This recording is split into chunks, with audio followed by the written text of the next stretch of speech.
Hi to all, அனைவருக்கும் வணக்கம். நம்ம டெஸ்ட் பேட்ச் ஸ்டூடெண்ட்ஸுக்காக நம்ம ரெடி பண்ணியிருக்கக்கூடிய தமிழ்நாட்டின் புவியியல், தமிழ்நாட்டோடைய புவியியல் எப்படி இருக்கு? நம்ம ஸ்கூல் புக் எப்பயுமே நம்ம வழக்கமா எடுப்போம்.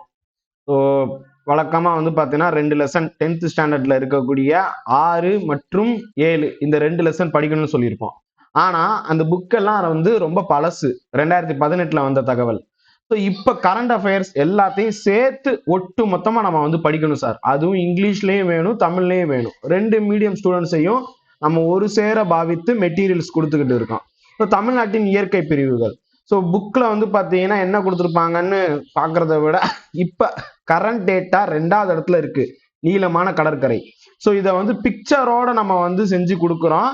ஸோ பரப்பளவு எத்தனை இருக்கு, எத்தனை தென்கோடியில வந்து நம்ம எத்தனை ஆல்டிடியூட், லாங்கிடியூட், லாட்டிடியூட் அண்ட் வந்து பாத்தீங்கன்னா அது ஆல்டிடியூட்னா உயரம், லாங்கிடியூட் லாங்கிடியூட்னா என்னன்னு உங்களுக்கு தெரியும்னு நினைக்கிறேன். கடகரேகை, தீர்க்கரேகை, எல்லைகள் எப்படி இருக்கு.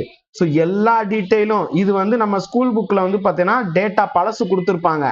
இப்ப எல்லாமே அப்டேட்டட் இன்ஃபர்மேஷனோட, தமிழ்லயும் சரி இங்கிலீஷ்லயும் சரி அப்டேட்டட் இன்ஃபர்மேஷனோட உங்களுக்கு வந்து பாத்தீங்கன்னா ஒரு கிளியர் கட்டா ஒரு ஐடியா வந்து உங்களுக்கு வர வச்சிருப்பா. ரைட். ஸோ இப்போ எல்லாத்தையும் சேர்த்து நாங்கள் வந்து கொடுக்குறோம். இந்த மெட்டீரியல் வந்து நம்ம டெஸ்ட் பேட்ச் ஸ்டூடெண்ட்ஸ்க்காக நம்ம வந்து ரெடி பண்ணியிருக்கோம்.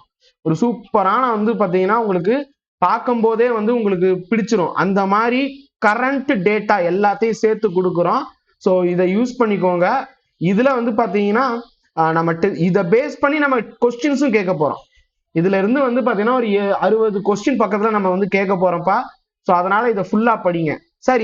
இந்த ஒரு பிடிஎஃப் படிச்சா போதுமா இந்த டெஸ்ட்டுக்கு, டெஸ்ட் 9க்கு அப்படின்னு சொல்லி கேட்டா இன்னொரு பிடிஎஃப்பும் ரெடி ஆயிட்டு இருக்கு. அந்த பிடிஎஃப்ல நம்மளுடைய அந்த பயோஸ்பியர் பத்தி மட்டும் இருக்கும், உயிர்கோளங்கள் பத்தி மட்டும் இருக்கும். அதையும் சேர்த்து நீங்க படிக்கிற மாதிரி இருக்கும். ஸோ இது எல்லாத்தையும் நீங்க வந்து படிக்க போறீங்க, நல்லா மார்க் எடுக்க போறீங்க. வாழ்த்துக்கள்.